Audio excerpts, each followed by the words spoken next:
ஸ்ரீமதே ராமானுஜாய நமக. ஆழ்வார் எம்பெருமானார் ஜீயர் திருவடிகளே சரணம். ஆச்சாரியன் திருவடிகளே சரணம். திவ்ய தேச அனுபவத்திலே 31வது திவ்ய தேசம், திருநாங்கூர் திவ்ய தேசத்தில் 2வது திவ்ய தேசம், திரு வைகுந்த விண்ணகர திவ்ய தேசம். ஸ்வேதகேது என்கின்ற அரசன் காரிய வைகுண்டம் அடைந்த பிறகும் அவனுக்கு பசியானது என்பது தீரவே இல்லை, எடுத்துக்கொண்டே இருந்தது.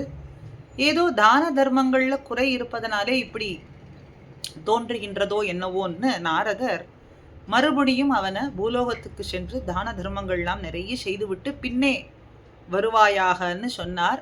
அதன்படிக்கு திரு வைகுண்டத்துல இங்கே ஸ்வேதகேது இருந்து தான தர்மங்கள்லாம் செய்து எம்பெருமான பிரார்த்தித்து பின்னே முக்தி அடைந்தான் என்று இந்த திவ்ய தேச சரித்திரம்.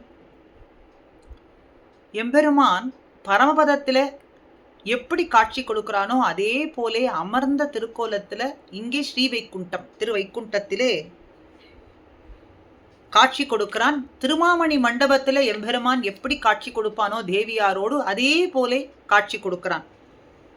இந்த பூலோகத்தில் வைகுந்த போலே காட்சி கொடுக்கக்கூடிய திவ்ய தேசம்னா அது இந்த திவ்ய தேசமே. வைகுண்டத்திலே எம்பெருமான் எப்படி அமர்ந்த திருக்கோலத்திலே தேவியாரோடு எழுந்தருள் இருக்கிறானோ அதே போல எம்பெருமான் இங்கே அமர்ந்த திருக்கோலத்திலே காட்சி கொடுக்கிறான். வைகுண்டநாத பெருமான் தாமரை கண் உடைய பிரான் அப்படின்னு எம்பெருமானுக்கு திருநாமம். அமர்ந்த கோலத்தில் கிழக்கு நோக்கி காட்சி கொடுத்து கொண்டு வைகுண்டவல்லி தாயாரோடு பக்தர்களுக்கு அருளை சுரக்கின்றான். லக்ஷ்மி புஷ்கரணி, உதங்கு புஷ்கரணி, பிரஜா தீர்த்தம். அங்கே எப்படி பரமபதத்துக்கு செல்லும் முன்னே பிரஜையார் இருக்கோ அதே போல இங்கே இந்த திவ்ய தேசத்தில் இருக்கக்கூடிய புஷ்கரணிக்கு பிரஜா தீர்த்தம்னும் புஜங்க தீர்த்தம்னும் திருநாமங்கள். அனந்த வர்த்தன விமானம், சத்தியவர்த்த விமானம்னு இந்த விமானத்துக்கு நாமம். உபரிசரசு, ஸ்வேதகேது மற்றும் முனிவர்களுக்கெல்லாம் காட்சி கொடுத்தான் எம்பெருமான். இங்கே ஐராவதேஸ்வரர் என்று இப்படி பல மன்னர்களுக்கு காட்சி கொடுத்து எம்பெருமான் எழுந்தருளி இருக்கும் அற்புதமான வைகுண்ட க்ஷேத்திரம். கலியன் பாடிய வைகுந்த விண்ணகரம், திருமங்கையாள் மங்களாசாசனம் பண்ணப்பட்ட திவ்ய தேசம். 10 பாசுரங்களாலே இந்த திவ்ய தேசத்தை மங்களாசாசனம் பண்ணியிருக்கார். திண்ணியதோர் அரி உருவாய் திசை அனைத்தும் நடுங்க தேவரோடு தானவர்கள் திசைப்ப இரணியனை நன்னி அவன் மார்வகலத்து உயிர்மடுத்த நாதன் நாள்தோறும் மகிழ்ந்து இனிது அமர்ந்து உரை கோயில், மருவி உரை கோவில். நடுங்க, எங்குமே எல்லா திசைகள் நடுங்கும்படியாக திண்ணியதோர் அரி உருவாய், விண்ணவர்களும் சரி மற்றும் அசுரர்களும் கூட, தேவர்களோடு சேர்த்து அசுரர்களும் நஞ்சி நடுங்கும்படியாக திண்ணியதோர் அரி உரு, வலிமையுடையதான அரி உரு, சிங்க உருவாய் எம்பெருமான் எரியும் நெருப்பை அடைவான் போன்று அப்படி ஒரு எரியை கக்கக்கூடிய, அழலை கக்கக்கூடிய கண்களோடும் இரணியனை சென்று அடைந்தான். இரணியனுடைய மார்பில் தன்னுடைய நகங்களை ஊன்றி பிளந்து தன்னுடைய ஆற்றலை வெளிப்படுத்தின எம்பெருமான்.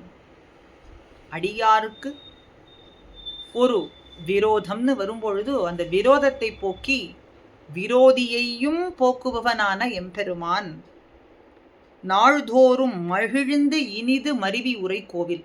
அப்படி மகிழ்ச்சியோடு திருவுள்ளம் உகந்து அவன் எழுந்தருளி இருக்கும் திவ்ய தேசம் எது?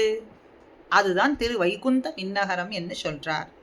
அந்த திவ்ய தேசம் எப்படி இருக்குன்னு கேட்டா, எண்ணல் மிகு பெரும் செல்வத்து எழில் விளங்கு மறையும் வேதங்கள் எப்பொழுதும் ஒலிக்கும்படியாக அழகுமிகு வேதங்கள், 7 இசை ஸ்வரங்களோடு கேள்வி செல்வம் ஆகியவற்றை எல்லாம் பெற்ற அந்தணர்கள் எப்பொழுதும் வேதங்களை சொல்லிக்கொண்டும் ஓதிக்கொண்டும் 7 ஸ்வரங்களான இசையை பாடிக்கொண்டும் கேள்வி செல்வத்தை நன்னாக பெற்றுக்கொண்டும் பொருள் உணர்ந்து அதை பெற்று மற்றவருக்கும் கொடுத்து வாழக்கூடிய அந்தணர்கள் இருக்கும் இடம் திருநாங்கூர் வைகுந்த விண்ணகரம் என்கின்ற திவ்ய தேசம் ஆகும்.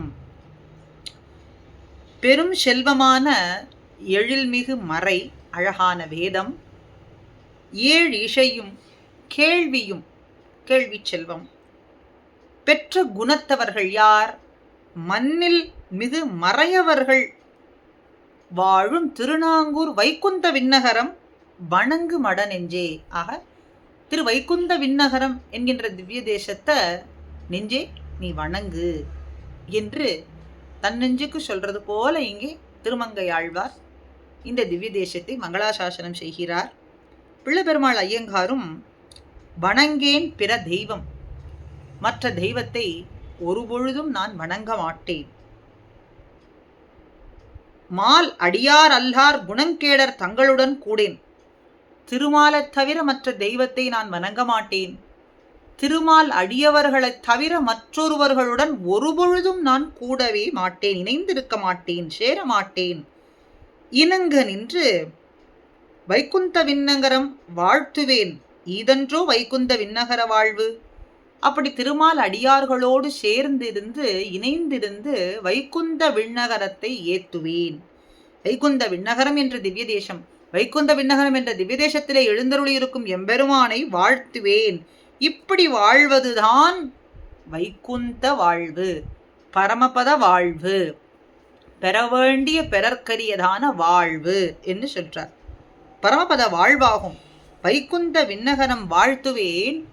ஈதன்றோ வைகுந்த விண்ணகர வாழ்வு. இதுதானே வைகுந்த விண்ணகரை அடைந்து நாம் பெற வேண்டியதான வாழ்வு.